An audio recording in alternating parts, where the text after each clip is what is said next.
ಯಾವಾಗಲೂ ಒಂದೇ ಥರ ಪಲಾವು, ರೈಸ್ ಬಾತು, ಟೊಮೆಟೊ ಬಾತು ತಿಂದು ಬೇಜಾರಾಗಿದ್ರೆ ಈ ಥರ ಒಂದ್ಸರಿ ವೆಜಿಟಬಲ್ ಬಿರಿಯಾನಿ ಮಾಡ್ಕೊಂಡು ನೋಡಿ. ತುಂಬಾ ಚೆನ್ನಾಗಿರುತ್ತೆ. ಟೇಸ್ಟ್ ಮಾತ್ರ ನೆಕ್ಸ್ಟ್ ಲೆವೆಲ್ ಅಂತ ಹೇಳ್ಬೋದು. ಹಾಯ್ ಹಲೋ ಎಲ್ರಿಗೂ ನಮಸ್ಕಾರ. Welcome back to my channel. ನೀವು ನೋಡ್ತಾ ಇದ್ದೀರಾ ವಿಭು ವ್ಲಾಗ್ಸ್. ನಾನಿವತ್ತು ವೆಜಿಟಬಲ್ ಬಿರಿಯಾನಿ ರೆಸಿಪಿನ ನಿಮ್ಮ ಜೊತೆ ಶೇರ್ ಮಾಡ್ಕೊಳ್ತಾ ಇದ್ದೀನಿ.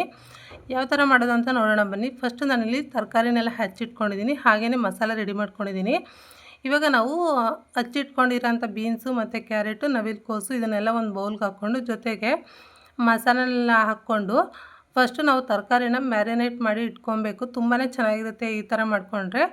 ತರಕಾರಿ ಜೊತೆಗೆ ಒಂದು ಸ್ಪೂನು ಶುಂಠಿ ಬೆಳ್ಳುಳ್ಳಿ ಪೇಸ್ಟು, ಹಾಗೆಯೇ ಅಚ್ಕಾರದ ಪುಡಿ, ಧನಿಯಾ ಪುಡಿ, ಜೀರಿಗೆ ಪೌಡರು, ಮತ್ತು ಬಿರಿಯಾನಿ ಪೌಡರು, ಹಾಗೆಯೇ ಒಂದು ಅರ್ಧ ಸ್ಪೂನ್ ಅರಿಶಿನ.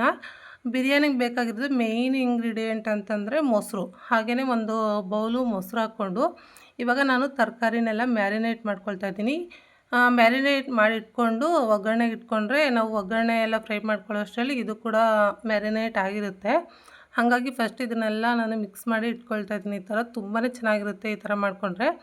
ಜೊತೆಗೆ ನಾನಿವಾಗ ಒಗ್ಗರಣೆಗೆ ಬೇಕಿರೋ ಈರುಳ್ಳಿ ಮತ್ತು ಹಸಿಮೆಣ್ಸಿನ್ಕಾಯಿ, ಟೊಮೆಟೊ ಎಲ್ಲ ಹಚ್ಚಿಟ್ಕೊಂಡಿದ್ದೀನಿ. ಬಟಾಣಿ ಮತ್ತು ಕೊತ್ತಂಬರಿ ಸೊಪ್ಪು, ಪುದೀನ ಸೊಪ್ಪು ಎಲ್ಲನೂ ರೆಡಿ ಮಾಡಿ ಇಟ್ಕೊಂಡಿದ್ದೀನಿ.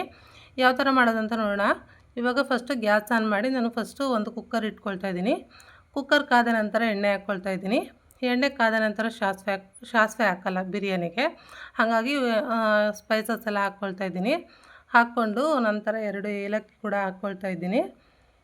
ಇದನ್ನೆಲ್ಲ ಒಂದು ಸ್ವಲ್ಪ ಫ್ರೈ ಮಾಡಿಕೊಂಡು ನಂತರ ಹೆಚ್ಚಿರುವಂಥ ಈರುಳ್ಳಿ ಮತ್ತು ಒಂದು 4 ಹಸಿಮೆಣ್ಸಿನ್ಕಾಯಿ ಹಾಕ್ಕೊಳ್ತಾ ಇದ್ದೀನಿ.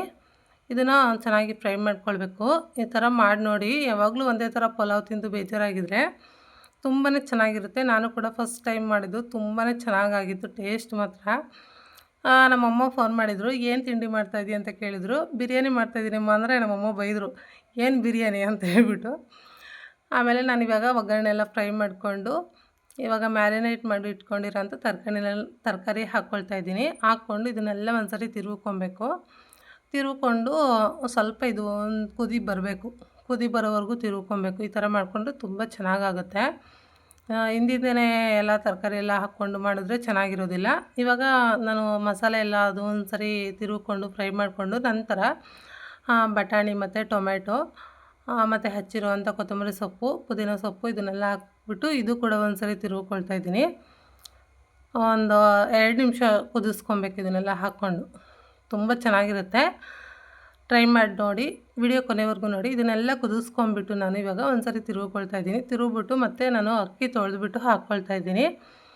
2 ಬೌಲ್ ಅಕ್ಕಿ ಹಾಕ್ಕೊಳ್ತಾ ಇದ್ದೀನಿ. ತೊಳೆದ್ಬಿಟ್ಟು ಅಕ್ಕಿ ಹಾಕ್ಬಿಟ್ಟು ಇದು ಕೂಡ ಒಂದು ಸರಿ ತಿರುವ್ಕೊಬೇಕು.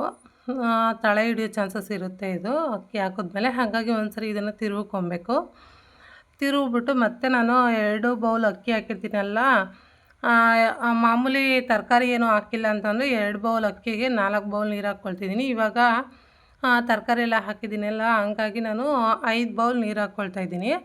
2 ಬೌಲ್ ಅಕ್ಕಿಗೆ 5 ಬೌಲ್ ನೀರು ಹಾಕ್ತಾಯಿದ್ದೀನಿ. ಯಾಕಂದರೆ ತರಕಾರಿ ಬಟಾಣಿ ಎಲ್ಲ ಹಾಕಿರ್ತೀನಲ್ಲ ಅದೆಲ್ಲ ಬೇಯಬೇಕಲ್ಲ, ಹಾಗಾಗಿ 1 ಬೌಲ್ ಎಕ್ಸ್ಟ್ರಾ ನೀರು ಹಾಕ್ಕೊಂಡು ಇದನ್ನು ಒಂದು ಸರಿ ತಿರುವ್ಕೊಳ್ತಾ ಇದ್ದೀನಿ. ತಿರುಗ್ಬಿಟ್ಟು ರುಚಿಗೆ ತಕ್ಕಷ್ಟು ಉಪ್ಪು ಹಾಕ್ಕೊಳ್ತಾ ಇದ್ದೀನಿ. ಉಪ್ಪು ಹಾಕ್ಬಿಟ್ಟು ನಂತರ ನಾನು ಇದಕ್ಕೆ ಒಂದು ಅರ್ಧ ಹೋಳಷ್ಟು ನಿಂಬೆ ಹುಳಿ ಹಾಕ್ಕೊಳ್ತಾ ಇದ್ದೀನಿ. ಹಿಂಡ್ಕೊತೀನಿ. ಒಂದು ಅರ್ಧ ನಿಂಬೆಹಣ್ಣು ಹಿಂಡ್ಬಿಟ್ಟು ಇವಾಗ ನೀವು ಉಪ್ಪು ಚೆಕ್ ಮಾಡ್ಕೊಳ್ಳಿ ಒಂದು ಸರಿ ತಿರುಗ್ಬಿಟ್ಟು ಕರೆಕ್ಟಾಗಿದೆಯಾ ಅಂತ ಹೇಳ್ಬಿಟ್ಟು. ಉಪ್ಪು ಚೆಕ್ ಮಾಡಿಕೊಂಡು ಕುಕ್ಕರ್ ಲಿಡ್ ಕ್ಲೋಸ್ ಮಾಡ್ಕೊಬೋದು. ಅಕಸ್ಮಾತ್ ಸಾಲ್ಟೇಜ್ ಇದ್ದರೆ ಉಪ್ಪು ಹಾಕ್ಬಿಟ್ಟು ಕುಕ್ಕರ್ ಲಿಡ್ ಕ್ಲೋಸ್ ಮಾಡಿ. ಇಷ್ಟೇ, ವೆರಿ ಸಿಂಪಲ್ಲಾಗಿ ಆಗುತ್ತೆ ಬಿರಿಯಾನಿ. ಟೇಸ್ಟ್ ಕೂಡ ಅಷ್ಟೇ ಚೆನ್ನಾಗಿರುತ್ತೆ. ಈ ಬಿರಿಯಾನಿನ ಮೊಸರು ಜೊತೆ ತಿಂದರೆ ತುಂಬಾ ಚೆನ್ನಾಗಿರುತ್ತೆ.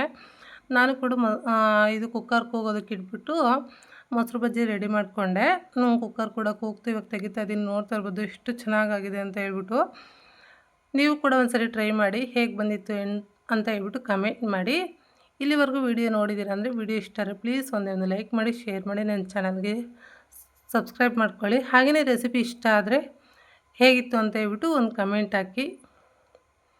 ನೋಡ್ತಾ ಇರ್ಬೋದು ಎಷ್ಟು ಚೆನ್ನಾಗಾಗಿದೆ ಅಂತ ಹೇಳ್ಬಿಟ್ಟು. ನಿಜಕ್ಕೂ ಟೇಸ್ಟ್ ಕೂಡ ಅಷ್ಟೇ ಚೆನ್ನಾಗಿತ್ತು. Thank you for watching.